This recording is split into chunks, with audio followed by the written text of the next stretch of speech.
আজকের এই ধর্মসভায় শ্রী শ্রী জগন্নাথ দেবের পূর্ণ যাত্রার পূর্ণ অধ্যাত্ম সন্ধ্যায় সর্বাগ্রে যুগ ঈশ্বর জগৎ উদ্ধারকারী বিশ্বপিতা শ্রী শ্রী ঋষিকৃষ্ণদেবের শিবাদ পদ্মে জানায় আমার অনন্ত কোটি প্রাণের প্রণাম। সমাগত ধর্মপ্রাণদের জানায় আমার আত্মিক স্নেহ, ভালোবাসা ও শুভেচ্ছা। ঐকান্তিকভাবে শুভ কামনা করি সকলের আত্মিক জাগরণ, প্রসারণ, কল্যাণ, পরা শান্তি ও সুন্দর পৃথিবী গঠনের জন্য এক বিরাট মহান হৃদয়।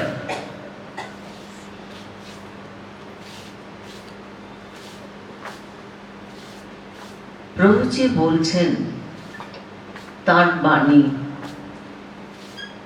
দিব্য মানবের লক্ষ্য হল জাতি, ধর্ম, বর্ণ নির্বিশেষে সকল মানুষের দৃষ্টি দেবত্বের দিকে ফিরিয়ে দেওয়া।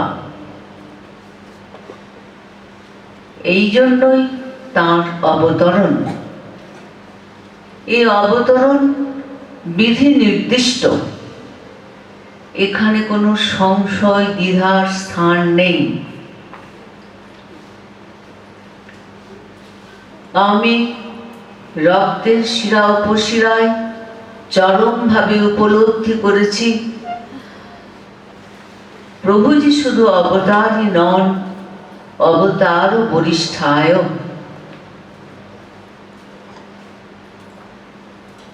এই তার সাক্ষী স্বরূপ আমি দাঁড়িয়ে আছি। সূর্য যেমন পূর্ব দিকে উঠে পশ্চিমে অস্ত যায়, শাশ্বত সত্য, আমার এই ঘোষণাও তেমনি যুগে যুগে শাশ্বত সত্য হয়েই থাকবে। শুভ 24শে মাঘ শুক্লা একাদশী তিথি, শুক্রবার রাত্রি 9 ঘটিকায় যিনি পৃথিবীর বিশ্ব ব্রহ্মাণ্ডের এই সৃষ্টি স্থিতি প্রলয়কারী সেই অখণ্ড সচ্চিদানন্দ ধরায় অবতরণ করেন। অবতরণের পূর্বে তার মাতা স্বপ্নে দেবদেবীকে দর্শন করতেন, শিবও দর্শন করতেন। তার মধ্যে রুদ্ররূপ শিবের দর্শন বেশি করতেন।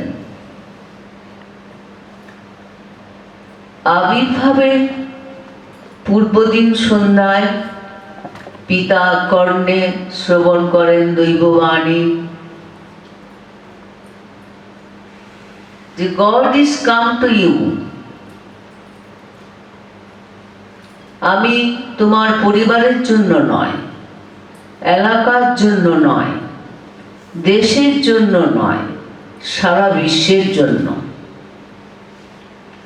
বর্তমানে আমরা এর বাস্তবতা দেখতে পাচ্ছি। বিভিন্ন ধর্মাবলম্বী বিভিন্ন জায়গা থেকে আসছেন এবং তাদের ইষ্টকে তার মধ্যে পাচ্ছেন। কি বিদেশি কি মুসলিম, সেও তার আল্লাহকে পেয়ে জীবনের পরম প্রাপ্তি লাভ করলেন সেই পরমারাধ্য প্রভুজির মধ্যেই, যিনি অখণ্ড সচ্চিদানন্দ। তিনি তো যুগে যুগে আসছেন, যে দেশে যে যুগে যেমনভাবে আসা তার প্রয়োজন, সেই রূপ ক্ষমতা নিয়ে সেই রকম রূপ বদলে তিনি আসছেন।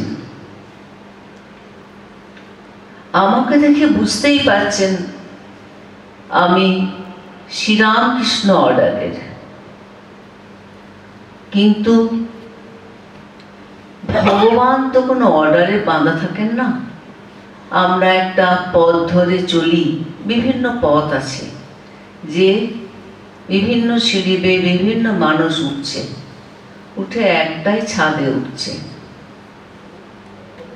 সেই আমি আমার যুগ যুগান্তরের ইষ্টকে তার মধ্যে উপলব্ধি করেছি, দর্শন করেছি, অনুভব অনুভূতি তো আছেই। সেই জন্যই বলছি এই ঘোষণা শাশ্বত সত্য হয়েই থাকবে। তাঁর কৃপায় প্রত্যেকটি মানুষই তাদের জীবনযাত্রায় আত্মাকে নিয়ে এগিয়ে চলেছে, কেউ বুঝে কেউ না বুঝে। আমাদের একটা প্রশ্ন থাকে যে আমরা 84 লক্ষ যোনি পেরিয়ে এই পৃথিবীতে এলাম কেন?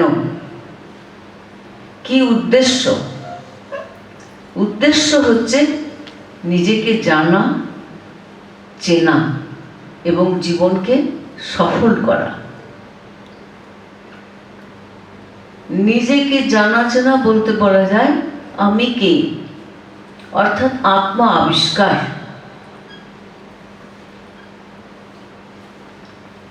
আমি আত্মস্বরূপ, আমি ব্রহ্মস্বরূপ, আমি অমিতের পুত্র। শ্রী প্রভুজি বলছেন তুমি চিরশুদ্ধ, চিরমুক্ত, চির আনন্দ স্বরূপ। এই আনন্দ স্বরূপে পৌঁছাতে গেলে সাধারণভাবে বলা যায় যে আত্মা অন্নময় কোষ, প্রাণময় কোষ, মনোময় কোষ, বিজ্ঞানময় কোষ পেরিয়ে তারপর আনন্দময় কোষে পৌঁছাচ্ছে। কিন্তু এই যুগে প্রভুজি আরো সহজ করে বলছেন যে যার ইষ্টকে গভীরভাবে ভালোবাসো এবং তার স্মরণে মননে চিন্তনে এগিয়ে চলো, তাহলেই তুমি সেই আনন্দে পৌঁছে যাবে। আমাদের তো চাহিদা আনন্দ, আমরা আনন্দ থেকেই এসেছি, আবার সেই আনন্দতেই মিলিত হব। কুতয়াত কোথাও হতে এসেছি, আমরা পরম ব্রহ্ম হতে এসেছি এবং এক জন্মে না হোক জন্ম জন্মান্তরে আমরা সকলেই সেই পরম ব্রহ্মে মিলিত হবই নিশ্চিত। এই যে আমরা যতজন রয়েছি প্রত্যেকের মধ্যেই তো সেই ব্রহ্ম রয়েছেন, আত্মা রয়েছেন। কিন্তু আমরা বুঝতে পারি না। কেন পারি না? না বিস্তৃতি আমাদের আত্মাকে ঢেকে দেয়। আমাদের বর্তমান সমাজ ব্যবস্থা, শিক্ষা ব্যবস্থা এবং বেশিরভাগ বাড়িতেই শিশুদের এই সব শিক্ষা দেওয়া হয় না। শুধুমাত্র বেশিরভাগ বাড়ির কথা আমি বলছি, অপরাবিদ্যার শিক্ষাটাই দেওয়া হয়। কিছু কিছু বাড়িতে সেরকম গার্জেন থাকেন যারা ঈশ্বরকে দেখান, কিন্তু আমাদের যে জীবনের মূল লক্ষ্য কি সেইটা তাদের শেখানো হয় না। একটু আগে বললাম যে আমরা প্রত্যেকেই একটা স্পিরিচুয়াল জার্নিতে চলছি, আমরা বুঝি বা না বুঝি। আমি অতি শিশুবস্থা হতেই মনের অজান্তেই এই স্পিরিচুয়াল জার্নিতে চলেছি। সেই পাঠশালা হতেই মাতৃশক্তি মা দুর্গার পূজা, সেবা, আরাধনা, ভালোবাসা, সাজানো গোজানো ইত্যাদি চলত। তারপর কলকাতায় যখন পড়াশোনা করছি তখন সাক্ষাৎ শ্রী শ্রী সারদা মায়ের শিষ্য ব্রহ্মানন্দ মহারাজের নিকট সন্ন্যাস প্রাপ্ত, শারদানন্দ মহারাজের নিকট ব্রহ্মচর্য প্রাপ্ত আমার গুরু মহারাজের কাছে, স্বামী ভবেশানন্দ মহারাজের কাছে দীক্ষা প্রাপ্ত হই।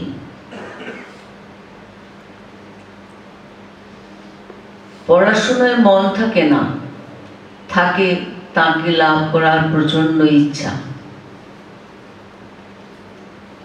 যেটুকু পড়লে না নয় সেটুকুই পড়াশোনা। মায়ের বাড়ির বাগবাজার ছিল আমার প্রাণ কেন্দ্র, সেখানে খুব বেশি যেতাম। দক্ষিণেশ্বর, বেলুড় মঠ যাওয়া হতো ঠিকই, কিন্তু হোস্টেলে থাকার জন্য, নিয়ম মতো সময়ে ঢোকার জন্য ততটা সহজ ছিল না যতটা ছিল মায়ের বাড়িতে। এবং মায়ের বাড়িতে আমি উপলব্ধিও করেছি, শ্রী গুরু মহারাজ আমাকে মায়ের বাড়ি নিয়ে গিয়ে দেখিয়ে দিয়েছিলেন। এই মায়ের বাড়ি শারদানন্দ মহারাজের বাড়ি দেখি বলছেন এই কোণে বসে জপ ধ্যান করবে।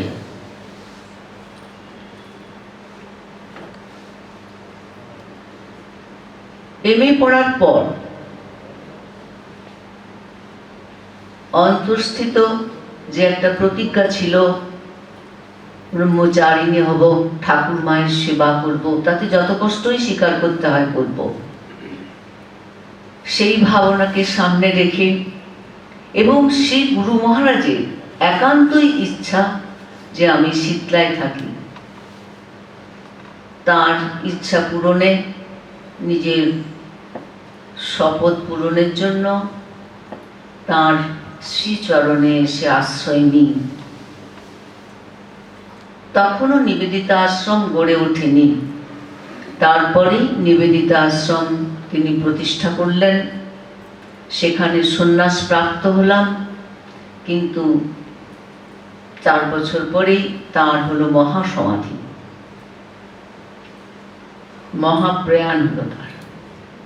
তিনি বলে গেছিলেন ঠাকুর এখানে আসবেন, 100 বছর এই ঘর টংটঙে থাকবে। তাই ঠাকুরের সন্ধানে ঘুরে বেরিয়েছি, তীর্থে তীর্থে, পাহাড়ে, সাগরের তীরে, নদীর ধারে, ঋষিকেশ ইত্যাদি জায়গায়। সেখানে অনেক কিছু জীবনের পরীক্ষিত সত্য লাভ করেছে। যেমন বলছে না, কৃষ্ণজি বলছেন অনন্য চিন্তয়ন্ত মাং যে জন পর্যুপাসতে নিত্যং তেষাভিযুক্তানাং যোগ ক্ষেম বহাম মহম। যে অনন্য চিন্তা না করে আমার চিন্তা করে, আমি তার যোগ এবং ক্ষেম, তার যা প্রয়োজন এবং তার যা আছে সেগুলো সব রক্ষা করি। এ আমার জীবনে পরীক্ষিত সত্য। মাত্র 30টি টাকা নিয়ে আমি একজন সেবিকাকে সঙ্গে করে ঋষিকেশ যাত্রা করেছিলাম। কিন্তু এবং ভিক্ষায় থাকতাম, জানতাম গঙ্গা স্নান করব, সাধুদের জন্য ছত্র খোলা আছে, যারা ভগবানকে ডাকছে তাদের জন্যই ছত্র খোলা। সেখানে ছত্রে ভিক্ষা নিতাম গৌরবের সাথে, অন্য কোনো ভাব ছিল না। তিনি তো আমাদের এই ব্যবস্থা করেছেন। সেভাবে থাকতে থাকতে জানি না কিভাবে পূর্বাশ্রমে সব জানলেন যে আমি ধর্মশালায় আছি। আমার প্রাণ তখন ঋষিকেশ ছেড়ে আসতে একদম মন যায় না। মনে হয় ভগবান লাভ না করে আমি কিছুতেই আশ্রমে ফিরব না।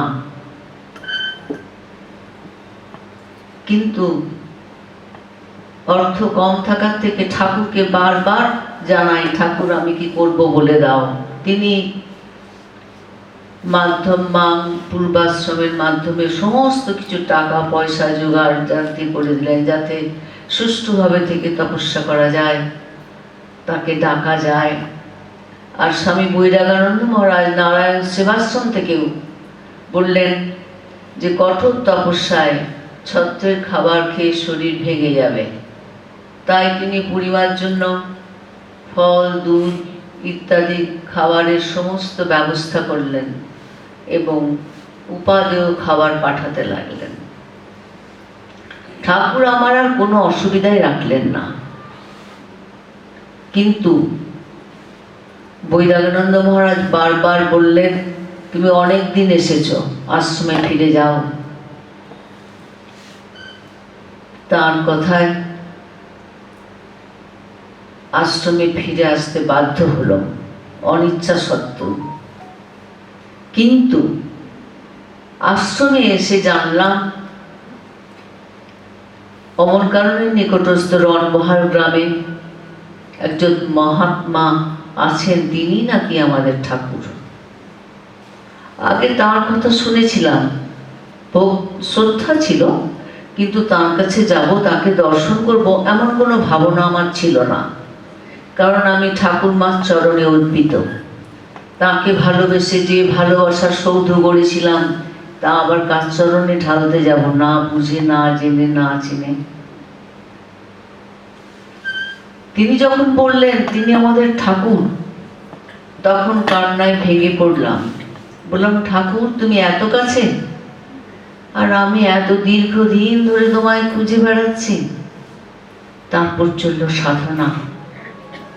সাধনার প্রত্যেকটি স্তরে বুঝলাম তিনি আমার অন্তর্যামী ঠাকুর। তিনি যুগে যুগে এসেছেন। তার দর্শনের আগে তার অনুভূতি, তার উপলব্ধি হতে লাগলো। এবং 83 সালে 2 লাইন পত্র লিখে আমি তার শ্রীপাদ পদ্মে আত্মসমর্পণ করলাম। কারণ আমি বুঝেছি তিনি আমার ইষ্ট, নবকুলে অবতীর্ণ হয়েছেন। কারণ তিনি তো আসবেনই, বিভিন্নভাবেই তা কথামৃতে বলা আছে। ঠাকুর মা স্বামী সব বলে গেছেন, গুরু মহারাজ বলে গেছেন। যাই হোক, তার দর্শনের পূর্বে এই যে একটু আগেই বললাম যে স্মরণ মনন চিন্তনে তার কাছে পৌঁছানো যায়, সহজ সরল উপায় যুগদিশারী প্রভুজি বলছেন। তাই নতুন ঠাকুরের তখন যা শুনছি সেই স্মরণ মনন চিন্তনে আমি তাঁর পদ্মপাঠে সমাধিস্থ হয়ে যায়। তখনও দর্শন হয়নি, এ কি কম কথা? অধ্যাত্ম ইতিহাস আলোচনা করলে এই উদাহরণ আমরা পাই না। তার জন্যই আমি আমার ধর্মপ্রাণ যারা উপস্থিত হয়েছেন সকলকে একটা কথাই বলবো, আপনাদের যার যা ইষ্ট তাকে গভীরভাবে ভালোবাসুন, সেই মহামন্ত্রে এগিয়ে চলুন, অবশ্যই পরম প্রাপ্তি হবেই হবে। আর যদি জীবনকে সফল করতে চান, সত্যই এই জন্মেই তাকে লাভ করতে চান, তাহলে আপনাদের প্রাণ চাইলে পরম কারুণিক পরম প্রভু তার দর্শন এবং সান্নিধ্য লাভ করুন। যে যার ইষ্টকে পেয়ে যাবেন সেখানে। আমি যেমন পেয়েছি, man is one, god is one, religion is one. ধর্ম এক, মানুষ এক, ভগবান এক, দুই নাই, এক বই দুই নাই কখনোই। কিন্তু আমরা আমাদের রুচি অনুসারে, যাকে আমাদের ভালোবাসে সংস্কার অনুসারে আমরা সেইভাবে ভজনা করি। এইভাবে সাধনা করতে করতে বহুদিন যাওয়ার পর 1984 সালের 11ই এপ্রিল একেবারে নরদেহে শ্রী ভগবানের অর্থাৎ প্রভুজির দর্শন লাভ করি। আমার স্পিরিচুয়াল জার্নি হয় পূর্ণপ্রাপ্ত। তারপরেই মাসাধিকের উপর চলল সমাধি, 11 রকমের সমাধি, শেষ নির্বিকল্প সমাধি, যেখানে দেহ নেই, দেহবোধ নেই, যেখানে আত্মার বোধও নেই, যেখানে ওয়ারনেস, একাত্মতা থাকছে। শিব শক্তি যেমন অভেদ বলে, তেমনি সেই পরমাত্মার সঙ্গে সাধক সাধিকাদের যখন মিলন হয়ে যায়, তখন তাকে প্রভুজির ভাষায় বলা হয় কমিউনিয়ন উইথ গড। একাত্মতা, পরমাত্মার সঙ্গে জীবাত্মার একাত্মতা। এই নির্বিকল্প সমাধিতে গিয়ে বলা যায় যে এক বই দুই নেই, এই মেই বা দ্বিত যেভাবে প্রতিষ্ঠিত হওয়া যায়, সেখান থেকে এসেই বলা যায় man is one, god is one, religion is one. এগুলো উপলব্ধি।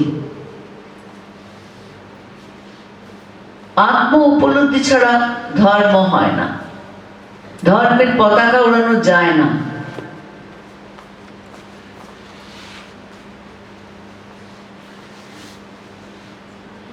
আজ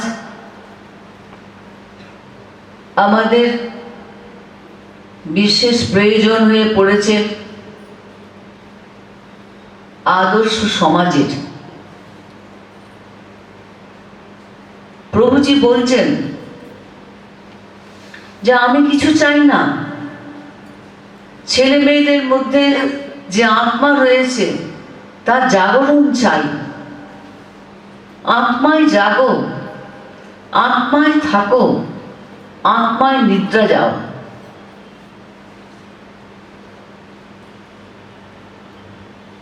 বলছেন তোমার মধ্যে রয়েছে বিরাট শক্তি, তাকে জাগাও। তার জন্য যে ত্যাগ, যে সেবা, যে সংকল্প, সব কিছুর বিনিময়েও তাকে জাগাও তোমার জীবন পাত্রে। কারণ তোমার জাগরণই ঘটবে বিশ্বের জাগরণ। এখানে কিন্তু পার্টিকুলার একজনকে বলছেন না, তোমার মিন্স সকলকেই বলছেন। আজ তো তাই প্রয়োজন হয়েছে। আজ চাই এক মহাজাগরণ। মহাজাগরণ ছাড়া এই পৃথিবীর কি করে সুন্দরভাবে গড়ে উঠবে? সুন্দর পৃথিবী গঠনের জন্য আমাদের আত্মিক জাগরণ, প্রসারণ, বিস্তৃত হৃদয়ত্ব প্রয়োজন। এ তো জগৎ উদ্ধার।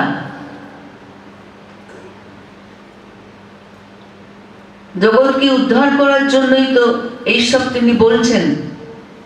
সুন্দরভাবে গড়ে তুলবেন, ধরিত্রী মাতার হাতে দিয়ে আবার তিনি তার কর্ম সম্পাদন করে চলে যাবেন।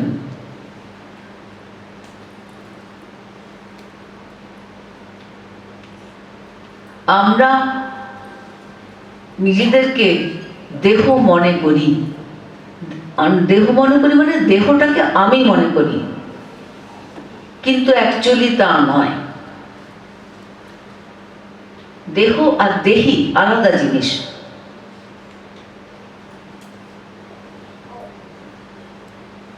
আমরা বংশগত যে আমাদের পরিচয় থাকে, দাদা দিদি মা ভাই বোন পিসিমা কাকিমা ইত্যাদি, এইগুলো আমাদের বংশগত পরিচয়।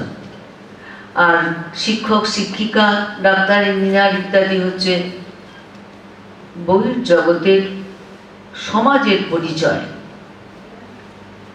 এই বহির্জগতের পরিচয়ের অবশ্যই প্রয়োজন আছে, কিন্তু এটাই সর্বস্ব নয়।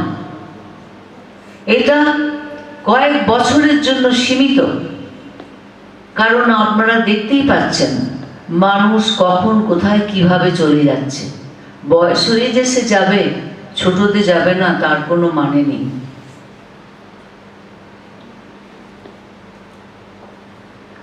তাই তার একটা কথা আছে, life is short, do something, কিছু করে যাও। করতে গেলেই তো আমাদের প্রথমে আমি কে সেটা জানতে হবে, যেটা একটু আগেই বললাম। আমি হচ্ছি আত্মস্বরূপ, আমি হচ্ছি ব্রহ্মস্বরূপ, আমি হচ্ছি অমিতের পুত্র, আমি চিরমুক্ত চিরশুদ্ধ চির আনন্দ স্বরূপ, এই আমার স্বরূপ। সেই স্বরূপকে ভুলে থাকলে চলবে না। তাই আজ প্রয়োজন আদর্শ সমাজের, যেখানে পিতা মাতা হবেন আদর্শ, ভাই বোন, শিক্ষক শিক্ষিকা, দেশসেবক দেশসেবিকা, সন্ন্যাসী সন্ন্যাসিনী সকলেই হবেন আদর্শ। আর চাই মাতা মদালসার মতো মা, যিনি ছোট থেকে শিশুকে তুমি ব্রহ্ম শোনাবে। শুনিয়ে কি হবে না, তার ব্রহ্মসত্তা জাগরণ হবে। পরে তিনি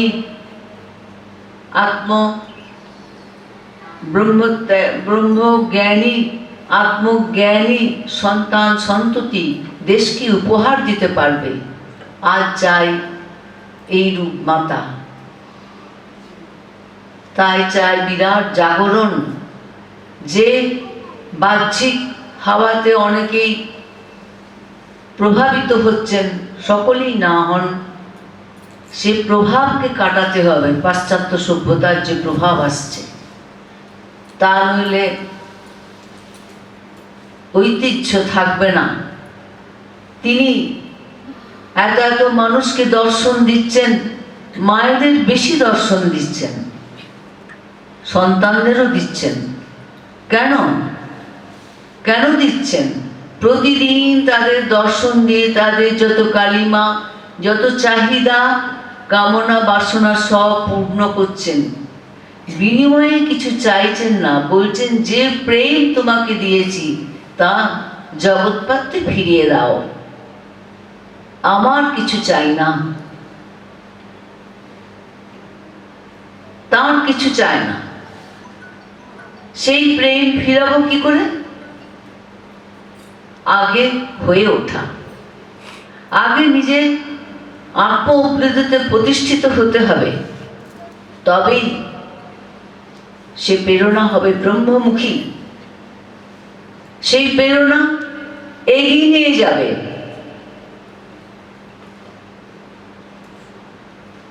আর চাই মানুষের শুভ সংস্কার, যার যেমন সংস্কারই হোক না কেন, তাকে ডাকতে ডাকতে ঠিকই আমরা সে অবস্থায় পৌঁছাবই। অভ্যাস যেমন একটা, যেখানে সিমেন্টের জায়গা তো করা থাকে, জল নেয় মানুষ কলসিতে করে। আগেকার দিনের কথা বলছি, পেতলের কলসি নামিয়ে জল নিতে নিতে সেখানটাই গর্ত হয়ে যায়, জল জমে যায়। ঠিক তেমনি যার যার সংস্কার, তার জন্য কোনো চিন্তা নাই।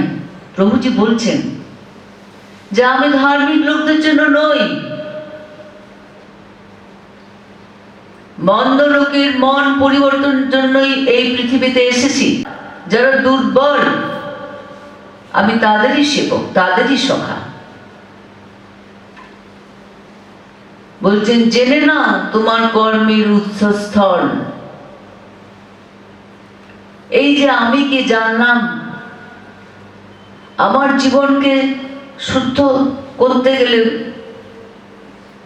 শুদ্ধ চিত্ত করতে গেলে শুদ্ধতা চাই, পবিত্রতা চাই। শুদ্ধ কি করে হব? শুদ্ধ চিন্তা, শুদ্ধ ভাবনা, শুদ্ধ আলাপন ইত্যাদির ভিতর দিয়ে আমরা শুদ্ধ হতে পারবো। আমাদের চিত্ত শুদ্ধ হবে, তখন আমরা আমাদের স্বরূপকে, আমাদের ব্রহ্মস্বরূপকে আমরা সেখানে দর্শন করতে পারবো। কিন্তু যদি হিংসা, দেশ, ক্রোধ, লোভ, মোহ, মাৎসর্য ইত্যাদি ঢেবে আমাদের চিত্তকে ঢেকে দেয়, মালিন্য এনে দেয়, তখন তো আমরা তাকে দেখতে পাবো না। যেমন জলাশয়ে, একটা স্থির জলাশয়ে আমরা আমাদের মুখটাকে স্থির দেখতে পাবো, কিন্তু সেখানে যদি একটা ঢিল ফেলা হয় তখন ঢেউ উঠবে, মুখটা আঁকা বাঁকা দেখাবে, স্থির মুখ দেখা যাবে না। ঠিক তেমনি চিত্ত শুদ্ধ হলে আমরা অবশ্যই আমাদের হৃদয়ে স্বস্বরূপকে দর্শন করতে পারবো, উপলব্ধি করতে পারবো। আমি উপলব্ধি করেছি, তার জন্যই আপনাদের দৃঢ়তার সঙ্গে এই কথা বলে চলেছি।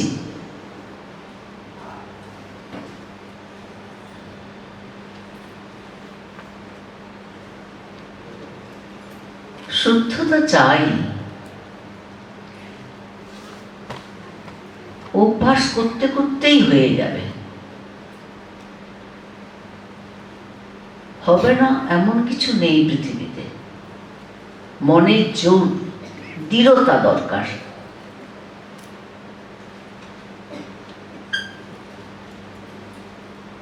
আমরা এই যে জীবনের সাফল্য আনতে চাইছি, যখন পূর্ণ প্রাপ্ত হব,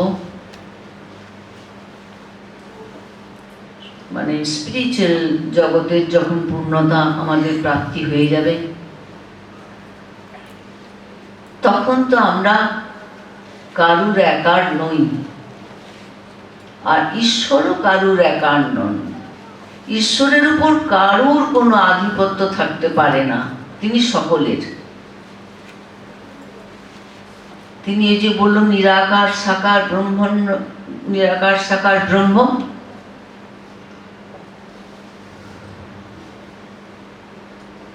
তাই তিনি একদিন কথা প্রসঙ্গে বলছেন, আমার 400 কোটি সন্তান সন্ততি রয়েছে। বুকে হাত দিয়ে বলছেন, তারা সব আমাকেই ডাকছে, তাদের ডাক তো সব তার কাছে পৌঁছাচ্ছে। তবে ডাক আন্তরিক হওয়া চাই, তবেই পৌঁছাবে। হালকা ডাক সেখানে পৌঁছায় না। মা একটা কথা বলেছিলেন না, ব্রিটিশ আমলে যখন যুদ্ধ চলছিল, 14 দফা নিয়ম করলো, তখন মা বলছেন এটা ওদের ঠোঁটের কথা না অন্তরের কথা। তেমনি ভগবানকে আমাদের ডাকা অন্তরের হওয়া চাই। সকাল সন্ধ্যা একবার ধূপ জ্বালতে হবে, প্রদীপ দিতে হবে, এইটা বড় কথা নয়। তোমার অন্তরে যদি তুমি প্রেমের প্রদীপ জ্বালিয়ে রাখো, সেটাই তোমার সব। তা বলে আমি বলছি না, তিনিও বলছেন না যে ধূপ প্রদীপ জ্বালাতে হবে না। এগুলো কেন করা হয়? কনসেন্ট্রেশন অফ মাইন্ডের জন্য, মনোযোগিতার জন্য, মনোযোগ সংযোগের জন্য গন্ধ ধূপ দেওয়া হয় ইত্যাদি। কিন্তু হৃদয়ে তিনি বিরাজ করছেন, আমাদের বৃদ্ধাঙ্গুষ্ঠের নয়, আমাদের অন্তরে তিনি বিরাজ করছেন। তিনি সব দেখতে পাচ্ছেন। আমরা মনে করি কেউ প্রদীপের আলোতে ভাগবত পড়ছে, কেউ টুকলি করছে, কেউ চুরি করছে, ভাবছে কেউ দেখতে পাচ্ছে না। কিন্তু যিনি অন্তরে রয়েছেন, ইষ্ট আত্মা, যারা ইষ্ট গ্রহণ করেননি তাদের হচ্ছে আত্মা, তিনি তো দেখতে পাচ্ছেন, তুমি বুঝতে পারছো না। তোমার সচেতনতা নেই, তাই তুমি বুঝতে পারছো না। অন্তর গুহায় তো তিনি বাস করছেন। অন্তর গুহা থেকেই প্রভুজি বলছেন অন্তরেই আশ্রম করো, অন্তরে সঙ্গ করো, অন্তরেই মন্দির করো। অন্তর আমাদের শুদ্ধ পবিত্র জায়গা। সেখান থেকে আমি পেয়েছি তার বাণী, ভগবানের বাণী শুনেছি, ভগবানের ইঙ্গিত পেয়েছি, ভগবানের বাঁশি শুনেছি। হৃদয়ে তিনি আছেন। হৃদয় হচ্ছে ডঙ্কা মারা জায়গা। তা বলে কি আমরা মন্দিরে যাব না? তা না, কিন্তু মন্দিরে না গেলে হবে না এমন ভাবটা নয়। যাও যেখানে নিত্য পূজা আরাধনা ইত্যাদি হচ্ছে সেখানে একটা প্রভাব থাকে, কিন্তু বর্তমান জগতে দেখা যাচ্ছে অনেক জায়গায় অনেক মন্দিরে ব্যবসা ক্ষেত্র হয়ে পড়েছে। 100 টাকা না দিলে জিনিস কিনতে দেবো না, মন্দিরে ঢুকতে দেবো না, গলা টিপে এমনকি মারতে যাচ্ছে। আমি নিজে দেখলাম তো। তাই ধর্মেও এসছে অনেক ত্রুটি বিচ্ছুতি। শুধু ধর্মে নয়, সমাজের প্রতিটি স্তরে, রাজনীতি সমাজনীতি প্রতিটি স্তরে এসছে খুন। তাই নতুন পৃথিবীকে গড়ার প্রয়োজন হয়ে পড়েছে। সেজন্য চাই বিরাট হৃদয়যুক্ত কিছু উৎসর্গিত প্রাণ, যারা দেশের জন্য প্রাণ দেবে। যেমন আমাদের সৈনিকরা দেশের জন্য প্রাণ দিচ্ছে, দেশকে রক্ষা করছে। বিভিন্নভাবে তো দেশকে রক্ষা করা যায়, ওই তো অনেক রকম আছে। নিজে আমি ঠিক হলাম, আমার সঙ্গে সঙ্গে আমার আশেপাশে যারা থাকবে তারাও হয়তো কিছু দেখে শিখবে, তাদেরকে বলা যাবে। আর রিপুকে যদি প্রশ্রয় দেওয়া হয়, আমাদের অন্তরে যেসব রিপু যদি ইচ্ছাকৃতভাবে প্রশ্রয় দেওয়া হয়, তাহলে আরেকটা রিপু চাইবে, সেও তখন সরগড় হয়ে তার আত্মবিস্মৃতি আনতে চেষ্টা করবে। তার জন্যে আমাদের মনে রাখতে হবে আমরা মানুষ, নট অনলি ম্যান, আমাদের হোশ আছে, চৈতন্য আছে। এই চৈতন্যই আমাদেরকে দেব তনুতে পরিণত করে। স্মরণ মনন চিন্তন চৈতন্যই আমাদের দেব তনুতে পরিণত করে। সেজন্য প্রভুজি বলছেন,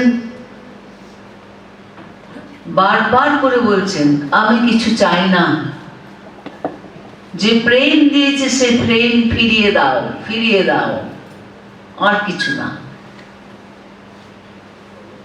ভগবানের ভালোবাসা নিঃস্বার্থ। প্রভুজি বলছেন, love is my capital, love love, don't see behind. পিছন ফিরে তাকিও না। যাকে ভালোবাসা দিলে তার কাছে কিছু প্রত্যাশা করো না। মানুষ ভাববে তাই কি হয়? প্রত্যাশা না করে থাকা যায়? যায়। অভ্যাস যোগ সহকারে থাকা যায়।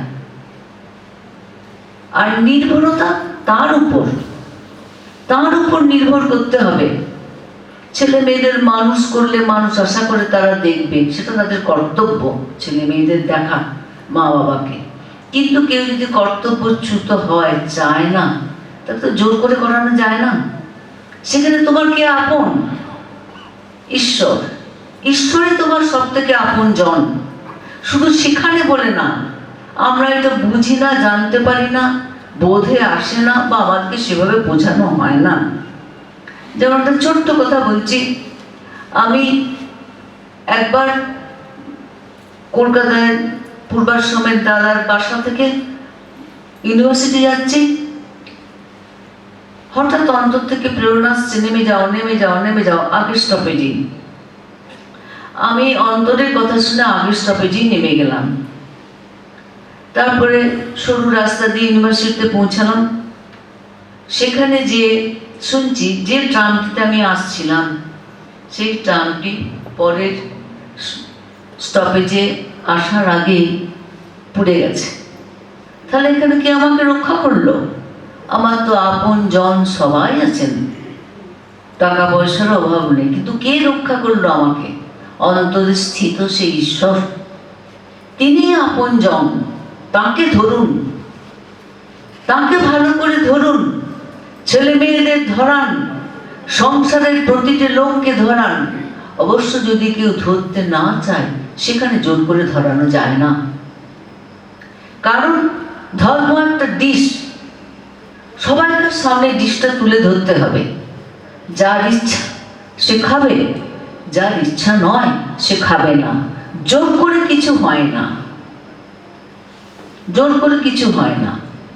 আনন্দটাই আমাদের সব থেকে চাহিদা, আমরা আনন্দ চাই। একটা টেবিলে 3 জন বসে খাচ্ছে, কেউ মাংস, কেউ মাছ, কেউ নিরামিষ, কেউ ইত্যাদি, কিন্তু সবাই আনন্দে খাচ্ছে। সেখানে তারা আনন্দতে আছে। খাওয়ার মধ্যে তো কিছু ডিফারেন্স নেই। যে দেশে যেভাবে যে খাওয়া দাওয়া চলবে, তার জন্য কিছু নেই।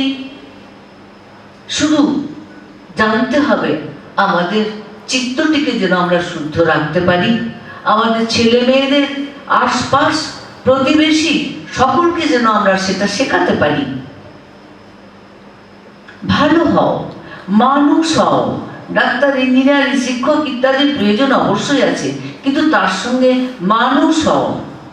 আজ আপনারা পৃথিবীর অবস্থা দেখতেই পাচ্ছেন। পৃথিবী যেন একটা ক্যাকটাসের উপর দাঁড়িয়ে আছে। কি যন্ত্রণা! কেন? নৈতিকতার অভাব, মানবিকতার অভাব, মানবতা বোধের অভাব, তার জন্য এই অবস্থা। মানবতা বোধ যদি সকলের থাকতো, তাহলে এই অবস্থা কখনোই হতো না। যে মানবতা বোধকে আমাদের ফিরিয়ে আনতে হবে। তার জন্য স্কুল, কলেজ, বাড়িতে, সমাজ ব্যবস্থার সব জায়গায় একটা প্রচেষ্টা দরকার। একটা মহা জাগরণ চাই। ছেলে মেয়েদের সেভাবে গড়ে তুলতে হবে, তবেই এই পৃথিবী সুন্দরভাবে গড়ে উঠবে। তিনি বারবার চাইছেন। আর কে অন্যায় করলো, কে খারাপ করলো, সে দেখার দরকার নেই। মানুষ হয়তো রিপুর বসে বা মহামায়ার খেলায় কিছু করে বসে, তাকে ফেলে দেওয়ার নয়, তাকে ভালো করো। আমার একটা হাঁটুতে ব্যথা, অসুস্থতা, আমি সেই হাঁটুটার অবশ্যই সুরাহা করবো, যাতে ভালো করে আমি হাঁটতে পারি। তাকে এক পাটা ফেলে রেখে দেবো না তো। ঠিক তেমনি ওই জন্যই প্রভুজি বলছেন, আমি মন্দ লোকের মন পরিবর্তনের জন্যই পৃথিবীতে এসেছি, ধার্মিক লোকদের জন্য নয়। কারণ ধার্মিক তো ভালো আছে, তাদের তো দেখতে হবে না, কিন্তু যারা খারাপ তাদেরকেই ভালো করতে হবে। আমাদের এই জীবনকে সফল করবার জন্য কতগুলি গুণের দরকার, সৎ গুণাবলীর দরকার। প্রথমেই বলি সরলতা। যার সরলতা আছে, সে অন্যান্যদের অপেক্ষা অতি সহজেই নিজেকে জানতে চিনতে পারবে। ভগবান লাভ যদি বলেন, তাই বলবেন, ভগবান লাভ করতে পারবে। সরলতা আগের জন্মের কিছু করা থাকলে তবেই হয়। সকলেই সহজে সরল হতে পারে না, কিন্তু চেষ্টা করতে হবে, এটা একটা গুণ। সত্যবাদিতা, সত্যই হচ্ছে নিশ্চয়। সত্যমেব জয়তে, সত্য জয় হবেই হবে। যতই বাধা বিঘ্ন আসুক, সত্য জয় হবেই। এমন তো হতে পারে না যে সচ্চিদানন্দ ফিরে যাবে আর মিথ্যা জাঁকিয়ে বসবে, তা কখনো হয় না। কোনো যুগে হয়নি, এবারেও হবে না।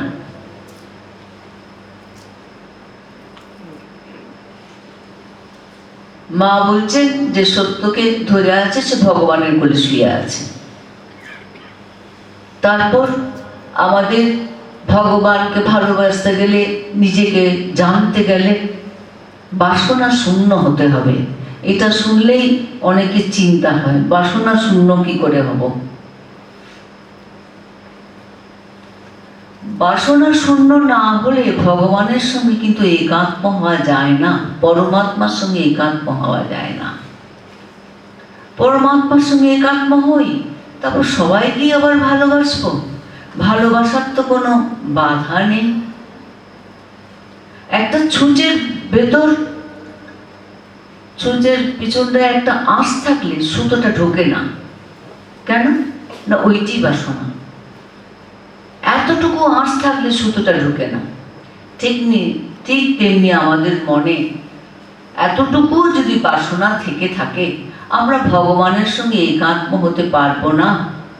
দেহাতীত হতে হবে।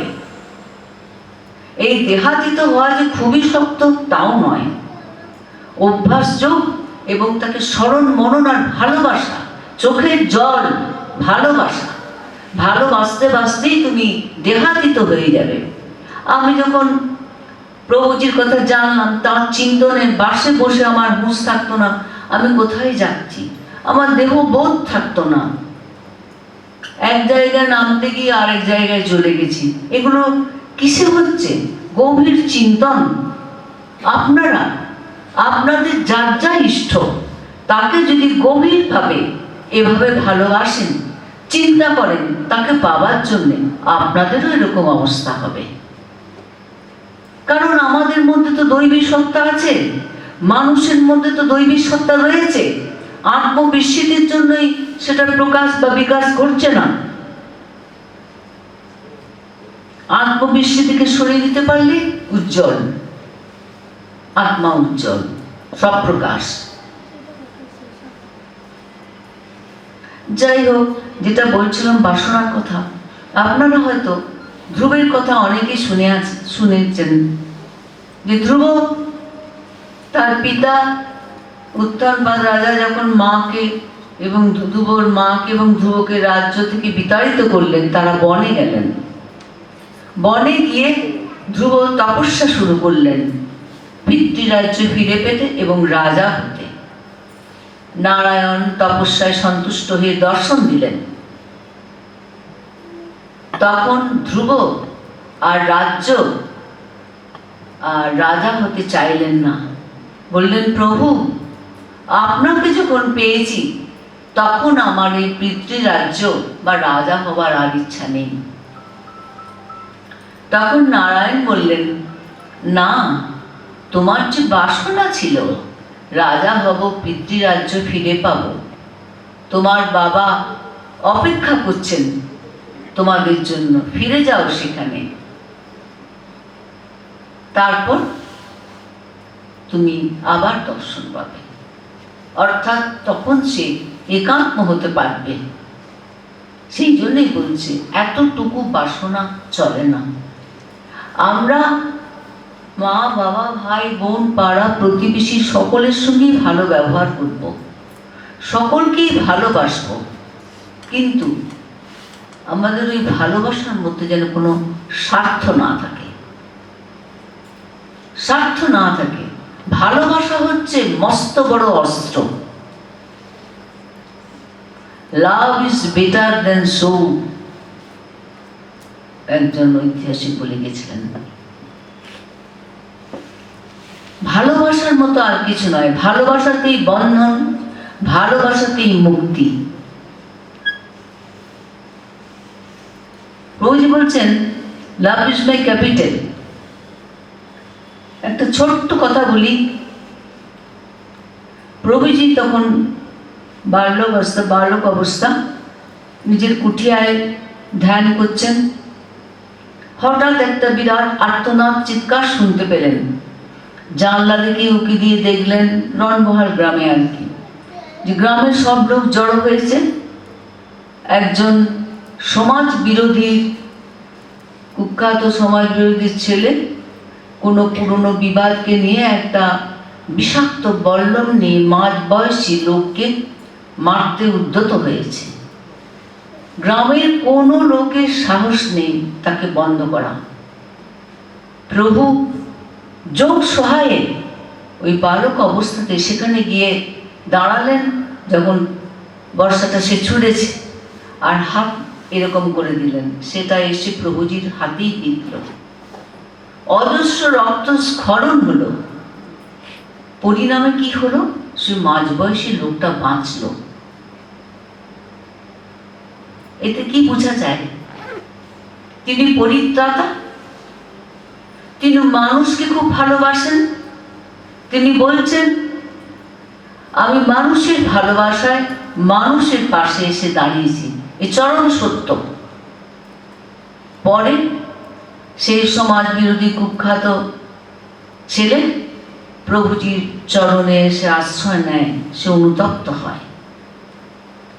ওই জন্য বলছেন, মন্দ লোকের মন পরিবর্তনের জন্য এসেছি। এই জন্যই বলছেন, লাভ ইজ মাই ক্যাপিটাল। একটা সামান্য বলতাম, ঘোরাফেরা করছে, আশ্রমের সেবকরা সেটা বারবার সরিয়ে দিচ্ছে, যাতে প্রভুকে না গায়ে বসে, প্রভুর গায়ে বসে বিঁধে না দেয়। বারবার সরিয়ে দেওয়া সত্ত্বেও যখন সে বোলতাটা আসছে, তখন সেবকটি সেই ঝাঁটা দিয়ে বোলটাটাকে থেতলে মেরে ফেলল। সেই মুহূর্তে প্রভু যে আহ কি করলে বলে উঠলেন। তার যন্ত্রণা তার হৃদয়ে এলো। তিনি যে বিশ্ব ব্রহ্মাণ্ডের সৃষ্টি স্থিতি প্রলয়কারী, তিনি যে সাকার নিরাকার ব্রহ্ম, প্রতিটি কীট পতঙ্গর মধ্যেও তো তিনি আছেন। সেদিন বললেন সেবককে যে আর তোমাকে আজ রান্না করতে হবে না। আমরা বাগান করি, লতা পাতা গাছগুলো তলা পরিষ্কার করে বেঁধে দিই, দাঁড় করিয়ে দিই, কিন্তু ওইরকম আশ্রমে কোনো সেবক হয়তো করেছে। ওই বলেন, কি করেছো কি? ছাড়ো ছাড়ো ছাড়ো, খুলে দাও খুলে দাও, বন্ধন খুলে দাও। প্রতিটি গাছ পাতা, লতা পাতা, প্রত্যেকটির প্রতি তার স্নেহ ভালোবাসা।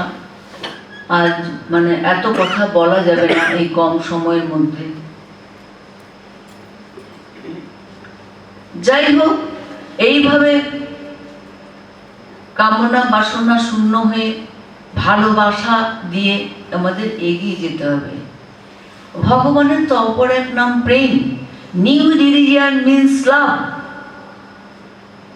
ভালোবাসার গভীরতাই তো প্রেম। আর এই প্রেমে তিনি ধরা দেয়নি, প্রেমে তিনি ধরা দেবেনি। আজ আমাদের তাকে পাবার জন্য প্রতীক্ষাও দরকার। প্রতীক্ষা করলে তবে তাকে পাওয়া যাবে। আজকাল হয়তো অনেকেই প্রভুজির কাছে যাচ্ছেন মা বাবার হাত ধরে বা এই ধরে, যাই হোক সেটাও তার করা আছে, কিছু করা আছে, তাই যাচ্ছেন। আর আমরা যে গেছি তপশ্চর্যার ভিতর দিয়ে গেছি, তাকে রক্তের শিরা উপশিরায় উপলব্ধি করেছি, তাই দৃঢ় কণ্ঠে দীপ্ত ভাবে বলতে পারি, তিনি ঈশ্বর, তিনি যুগে যুগে ঈশ্বরই হয়ে থাকবেন। এই শাশ্বত ঘোষণা, সত্য ঘোষণা। আজকাল অনেক কিছু ধর্মজগতেও ভ্রান্তি মেকি জিনিস বেরোচ্ছে, আপনারা সবই জানেন, দেখতে পাচ্ছেন, শুনতে পাচ্ছেন। বেশি কিছু বলতে চাই না ওইটা নিয়ে। কিন্তু যাদের ইচ্ছা থাকে তারা সেখানে যেতে পারেন, আপন আপন ইষ্টকে সেখানে প্রাপ্তি লাভ করবেনই, সে গভীরতা থাকলে, সে গভীরভাবে ভালোবাসলে।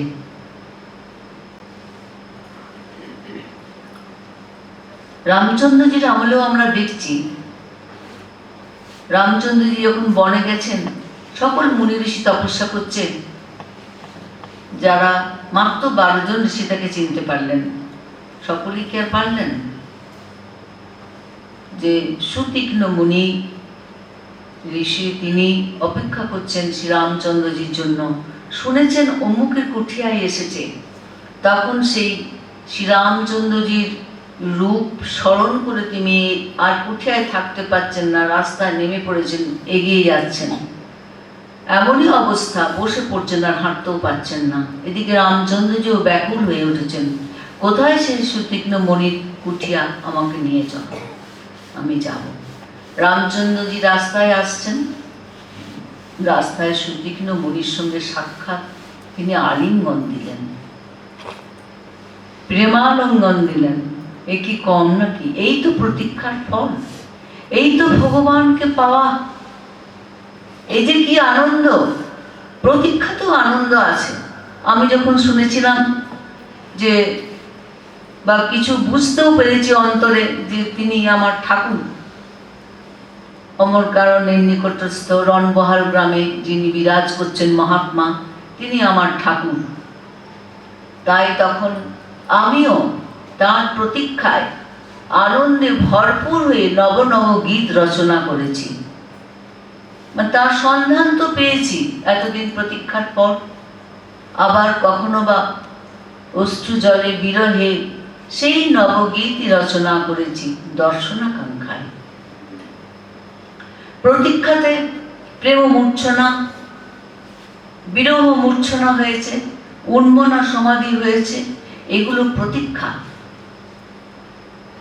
প্রভুজির ক্ষেত্রেও দেখা যাচ্ছে, জনৈক ভক্ত ডাক্তার, তিনি দীর্ঘদিন প্রভুজির জন্য প্রতীক্ষা করেছিলেন গৃহে।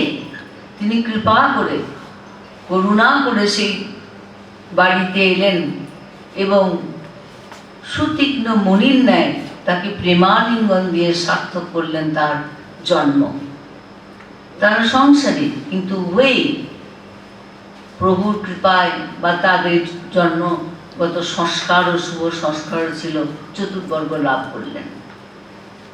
এই হচ্ছে প্রতীক্ষা। প্রতীক্ষা চাই, আর তিতিক্ষাও চাই।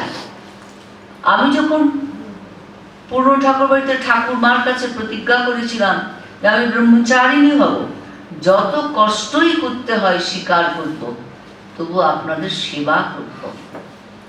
ভগবানকে লাভ করার জন্য তো কষ্ট করতেই হয়। আমি তো রামকৃষ্ণ অর্ডারের অতীতের জীবনের স্মৃতি যেটা পড়েছিলেন ব্রজানন্দ মহারাজ, তখন দেখেছি ঠাকুরের পার্শ্বদরা কত কষ্ট করেছেন, কত কষ্ট করেছেন। তবে মহামানবরাও অনেক কষ্ট করেছেন, তারাও ভগবানকে লাভের জন্য পূর্ণ হয়েও অপূর্ণতায় ঢেকে নিজেকে চলেছেন, তাকে প্রাপ্তির জন্য অনেক কষ্ট করেছেন। যেটা এই আমার প্রতীক্ষার পর যখন 84 সালের 11 এপ্রিল দর্শন করলাম, তখন আমার প্রতীক্ষা হলো সমাপ্ত, স্পিরিচুয়াল জার্নি হলো সমাপ্ত। তারপরেও মাসাধিকের উপর তিনি কৃপা করে সমাধি, বিভিন্ন সমাধি, নির্বিকল্প সমাধির মধ্যে রাখলেন। একটু আগে যেটা বললাম যে সেই সমাধির মধ্যে তখন ভগবানের সঙ্গে একাত্ম হওয়া যায়, কোনো দেহ বোধ থাকে না, অহম ব্রহ্মাস্মি বলারও কিছু থাকে না, এক মে বা দ্বিতীয় প্রতিষ্ঠিত হওয়া যায়। আর সেখান থেকে এসেই ওই কথা বলা যায় যে man is one, god is one, religion is one. চরম উপলব্ধি। যাই হোক, এই তিতিক্ষার কথা, প্রতীক্ষার কথা বলতে বলতে তিতিক্ষায় আসছি। আমিও অনেক কষ্ট করেছি, কিন্তু আমি কষ্ট বলে মনে করিনি। আমি জানতাম এগুলো তিতিক্ষা, এগুলো তিতিক্ষা। প্রভুজিও পূর্ণ হয়ে অপূর্ণতায় ঢেকে চলেছেন নিজেকে। যখন হিমালয়ে যাচ্ছেন, খুঁজছেন, তখন বলছেন তাঁরই লাগি ঘুরি একা একা, আঁখি পিপাসিত নাহি দেখা। তাঁরই বাঁশি শুনি, বাঁশি শুনি বিভাগুনি। তাদের কষ্ট করতে হয়নি। কখনো একটা পেয়ারা খেয়ে দিন কাটিয়ে দিয়েছেন অনুসারীদের জন্য। তারপর কখনো যখন কেদারনাথে ছিলেন সেখানেই তিনি বিধি নির্দিষ্ট হয়ে ফিরে আসবার নির্দেশ পান যে তুমি ফিরে যাও, সেখানে তোমার সব ব্যবস্থা করা আছে, আর আমার কথা না শুনলে তোমার অসুবিধা হবে। সেখানেই একজন মহাত্মা, মহাত্মা বলবো বলে পরিচয় দিই, কিন্তু ভগবানেরই আরেকটা রূপ। যারা মায়ের বই টই পড়েছেন, ইত্যাদি পড়েছেন, তারা সবাই জানেন যে তাঁর আরেকটা রূপ আসে, কাজ করে। যেমন প্রভুজিকে সাধু বাবা হয়ে এসে বিষ্ণুপুর খড়গপুর স্টেশনে নামিয়ে ফেরত পাঠিয়ে দিলেন ইত্যাদি, তেমনি প্রভুজি চেয়েছিলেন হিমালয়ে তিনি কাটাবেন, এখানে ফিরে আসবেন এরকম ইচ্ছা তার ছিল না। কিন্তু তিনি দুটো জিনিস দেখালেন, বললেন দেখো, একটা হচ্ছে সমাধিতে আনন্দে বুঁদ হয়ে থাকা, আর একটা হচ্ছে মানুষ ডাকছে আত্মপীড়িত, বাঁচাও বাঁচাও বাঁচাও করে। বললেন তুমি কোনটা চাও? প্রভুজি দ্বিতীয়টাই বেছে নিলেন। কেন না, তার প্রেমী সত্তা, প্রেমের জন্যই তিনি এই পথটা বেছে নিয়েছেন। এবং তখন চলতে চলতে হিমালয়ে চলতে চলতে একজন জ্যোতির্ময়ী সন্ন্যাসিনীর দর্শন পান। তিনিও তাকে কিছু বলেন। সেই মহাত্মার এবং জ্যোতির্ময়ী সন্ন্যাসিনীর কথা শুনে তিনি ফিরে আসেন রণবহাল গ্রামে। তখন ছিল তালপাতার কুঠিয়া আর তালপাতার ছাউনি দেয়া মাটির কুঠিয়া,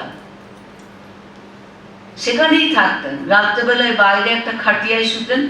তখন ওই জায়গাটা জঙ্গলে পরিপূর্ণ, নেকড়ে, বাঘ, সাপ টাপ নানা রকম জীবজন্তু বিচরণ করত। কেউ সে জায়গা থাকতেই পারত না।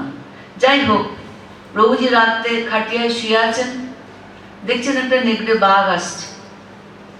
বাঘটা এলো, প্রভুজি বলছেন আসছে, আসো, কি আর হবে, যা হবার তাই হবে। বাঘটা প্রভুজির খাটিয়াটাকে চারদিকে ঘুরে চলে গেল, কিছুই করল না। আবার দেখেছেন খাটিয়ায় শুয়ে আছেন, একটা সাপ এমনি ফোনা তুলে আছে সামনে। প্রভুজি বলছেন থাক, সে আবার চলে গেল। বলছেন কত সাপ, কত কিছু, সাপে ভর্তি তো ছিল সে জায়গাটা, নানা রকমের জন্তু জানোয়ার, পুরা জঙ্গল ছিল। সে আজ শহরের মতো হয়ে গেছে। এখন আর প্রভুজির তালপাতার ছাউনি নেই, টালির ছাউনি, পরিষ্কার পরিচ্ছন্ন সেই মাটির ঘরের উপরেই টোলের দেওয়া। তবে নাম হচ্ছে বেদান্ত কুটির, কারণ তিনি যে পরম বৈদান্তিক। তিনি যেমন অখণ্ড সচ্চিদানন্দ, সাকার নিরাকার ব্রহ্ম, আবার পরম বৈদান্তিক।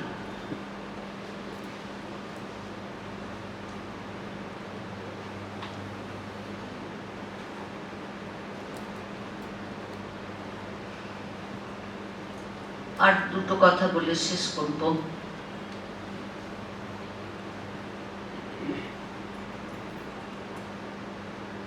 আমরা সাধকরা যে যখন ভগবানকে ডাকছেন, সাধক মানে এই নয়, আমি বাইরের ড্রেসে সাধক বলছি না।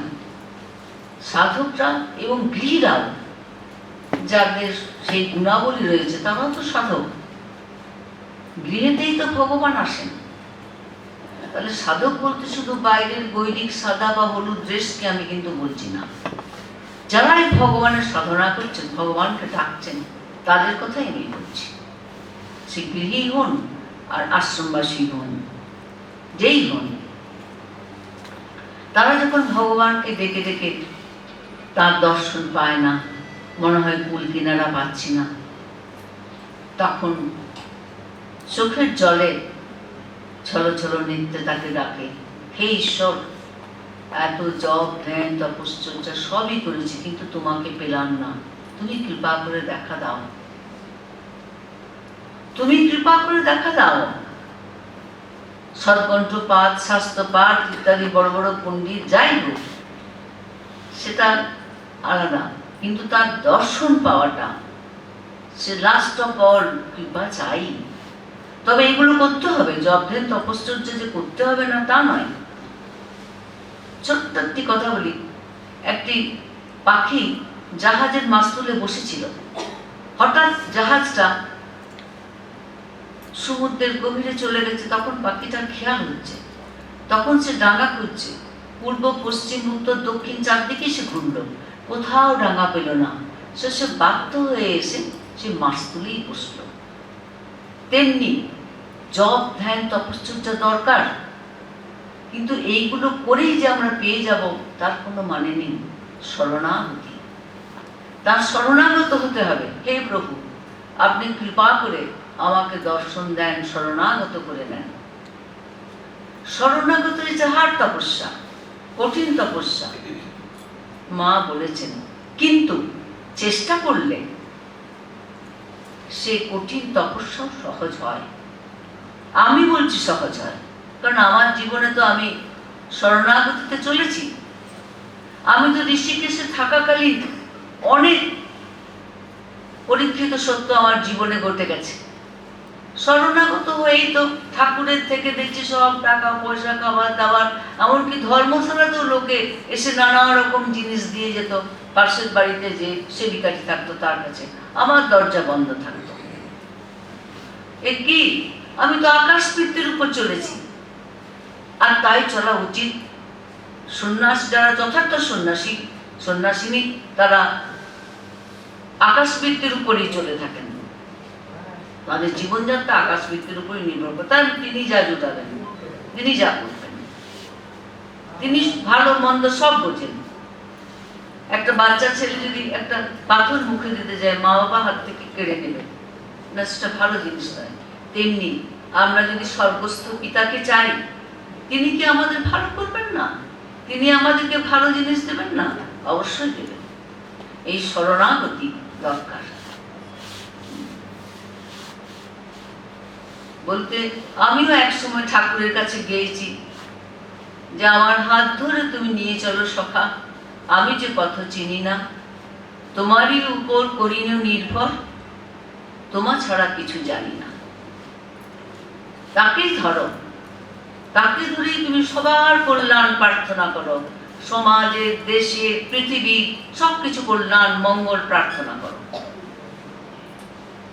তাকে ধরো, তিনি সব, তিনিই তোমার মধ্যে আছেন। আবার এই প্রত্যেকের মধ্যেই রয়েছেন, প্রতিটি প্রাণী মানুষ সবার মধ্যেই তিনি রয়েছেন।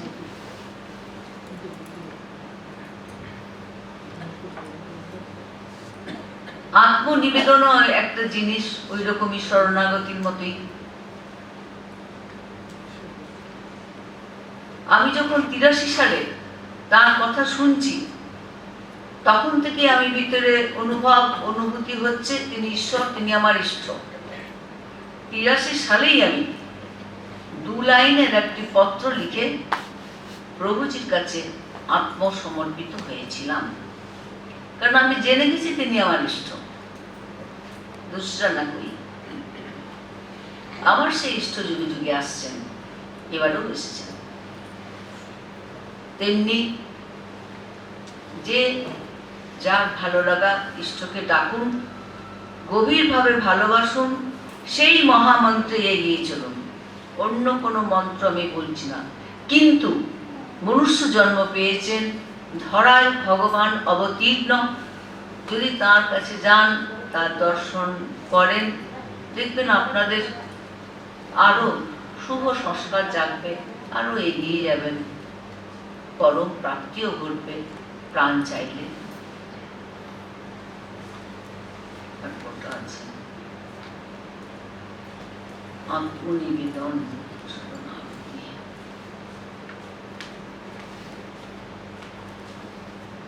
মনে দৃঢ়তা চাই, জোর চাই,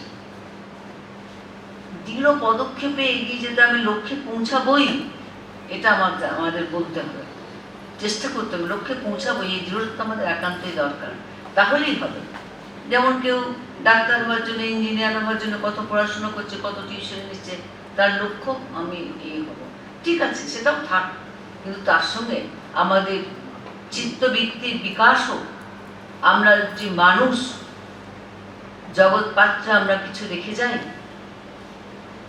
প্রভুজি বলছেন তোমার অনেক কিছু দেবার আছে, জগৎপান্তে কিছু রেখে দাও। ধরিত্রীর কাছ থেকে তো আমরা সব নিচ্ছি, খাওয়া দাওয়া মাখা পড়া সব কিছুই নিচ্ছি।